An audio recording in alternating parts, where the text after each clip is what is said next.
Welcome friends, this video is a continuation of Buddhism of Ancient History series for UPSC IAS preparation. So this video discusses about the special features of Buddhism and the reasons for the decline of Buddhism in India and also some of the contributions of Buddhism to Indian society. So first let's look at the special features. Buddhism does not recognize the existence of God and soul unlike Hinduism. Hinduism does uh, recognize the existence of God and soul, but Buddhism does not. Okay, so it was not involved in the philosophical discussion of birth and death, and also some of the abstract things like moksha and other issues. So it appealed to the common people because it talked about practicality, how to eliminate sorrows in life, how to bring joy in the life. So it appealed to the common people. So it led to the spread of Buddhism, and it won the support of lower order of the society, like Shudras and women, since it attacked the Varna system which discriminated against the lower sections. Okay, so women were also admitted into the Sangha and Buddhism if they wished. Thus, it brought on par the status of women with the men. So, Buddhism, women were also attracted to Buddhism since women were discriminated in Hindu society. So, this is another factor. And Buddha and Buddhist followers used Pali language to spread the message of Buddhism. So, since Pali language is the language of people, it is the local language, it contributed to the spread of Buddhism. Okay, so unlike Hinduism, which adopted the Sanskrit as the main mode of communication, so most of the people did not know the Sanskrit. It was the language of the elite Brahmins. So since Buddhism used Pali language, it helped in spreading the message. Okay, the next thing is that Sangha, our religious order, was open to everybody, including women and Shudras and lower classes also. So that is another important thing. And another feature of Buddhism is that Buddhism has three elements. This is Buddha, okay, as one of its component, Dharma and Sangha. So these three elements forms the core foundation of Buddhism. And Ashoka also played an important role in spread of Buddhism to all parts of the world. Okay, so Ashoka spread Buddhism into Central Asia, Southeast Asia, West Asia, and Sri Lanka. So I will discuss in detail about the contribution of Ashoka to spread of Buddhism. He built a number of stupas, sangramas, viharas and chaityas, and residences for the Buddhist monks all over South Asia and Central Asia. So this is one of the contribution of Ashoka, and he also sent missionaries to all parts of the world to spread the message of Buddhism. For example, he sent his only daughter Sanghamitra and his son Mahendra to spread Buddhism to Sri Lanka. At that time, it was called Tamarapanni. Okay, so Ashoka also sent many prominent Buddhist monks like bhikshus, there is Thaviras, like Madhyamik Thavira to modern Kashmir and Afghanistan. So these names are not that important. For reference, I am giving, and please remember these places. Okay, that is important. Okay, so Maharakshit Stavira, he was sent to Syria, Persia, Iran, Egypt, Greece, Italy, and Turkey to spread the message of Buddhism, and Masim Stavira to Nepal, Bhutan, China, and Mongolia. Son Uttar Stavira to modern Cambodia, Laos, Burma, and he covered most part of Southeast Asia, West Asia, Central Asia, and other parts of the world. So that helped in spreading of the Buddhism. So now let's look at the cause for the decline of Buddhism. By 12th century AD, Buddhism lost ground in India. It was almost completely eliminated from Indian soil because of various reasons.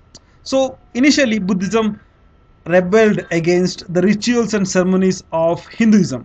Okay, it opposed the ritualistic procedures of Hinduism, but later, because of the Mahayana Buddhism and also Vajrayana Buddhism, it succumbed to rituals and ceremonies which originally denounced.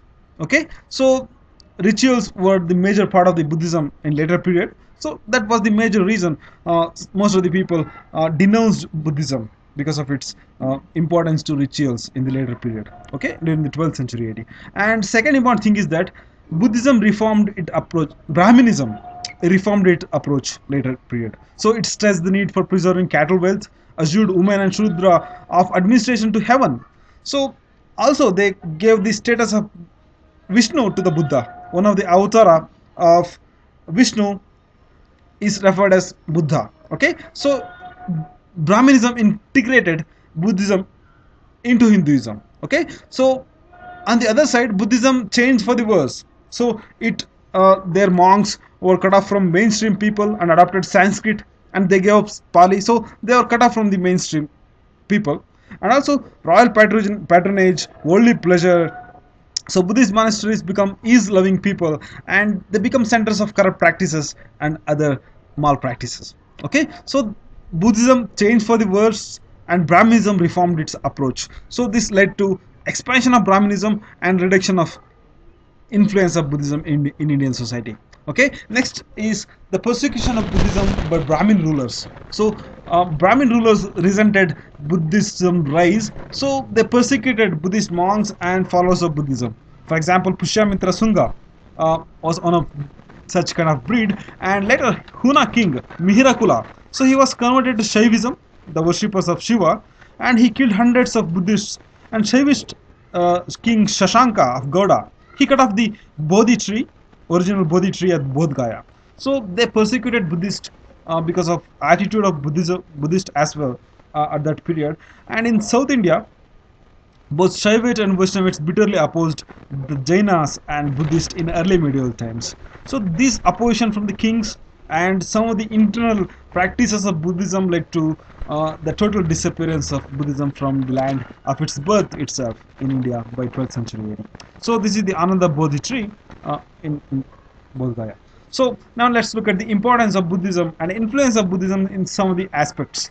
It not only brought equality in the society, but also influenced various social aspects as well. So at a time when society was witnessing social and economic inequality and exploitation of lower order and women, Buddhism asked not to accumulate wealth. So that was the major thing here. It asked not to accumulate wealth. According to it, poverty breeds hatred, cruelty, and violence. So you can refer this point in the mains examination and also in the essay paper. Okay, according to Buddhism, according to Buddha, the poverty breeds hatred, cruelty, and violence. So we need to control poverty as well to bring social equality and social peace, harmony. So you can include such kind of things in the examination. It fetches more marks. It stand apart from other people. Okay. So to eradicate these evils, Buddha advised that farmers should be provided with grain and other facilities to conduct farming, and also traded with wealth to expand the trade and bring more taxes to the king. Okay, and laborers with wages, since wages are the important means of earning for the laborers, they must be provided with wages. So these are some of the things stressed by the Buddha. And Buddhism stressed new changes in the material life. Okay, it was not only an idealistic religion, but it was a practical religion. So it strengthened the new changes in the material life. I will explain how. So it helped the moneylenders indirectly.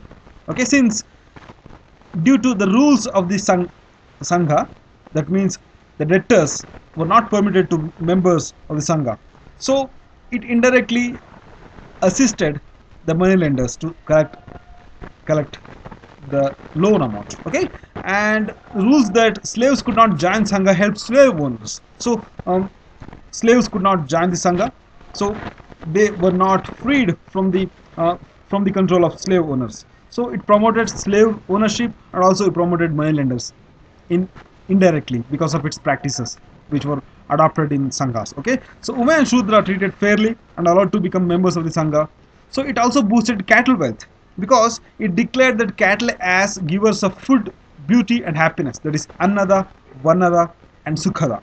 So it promoted cattle preservation. At that time, the Hinduism involved in widespread destruction of cattle wealth for sacrificial purposes, and also cattle were also fed for the guests during Rigvedic period. So because of such activities, cattle wealth severely dwindled at time, but Buddhism promoted the conservation of cattle, and this was another reason for this rapid rise of Buddhism at that period. Okay, it promoted Pali language, the people's language, which also led to spread of origin of other languages like Marathi. Okay, so Buddhism, Buddhist art and architecture, these are included under art and culture series. Please watch that uploading. So let's look at the difference between Hinayana and Mahayana Buddhism. Here, Hinayana Buddhism was based on the philosophy of letter of Buddha's teaching. So it follows the Buddha's teaching. Okay. So here in Mahayana Buddhism, it follows the essence of Buddha's teaching. So it does not follow the letter, only the essence. Okay, only the summary of the Buddha's teaching. Okay, the central role of Hinayana Buddhism is Sangha. Okay, Sangha is the main central component in Hinayana Buddhism, and in Mahayana Buddhism it is individual is the central component. And in the language, Hinayana Buddhism used Pali language, which is connected with the common people. But in Mahayana Buddhism, it followed Sanskrit as the language. Okay, so the belief in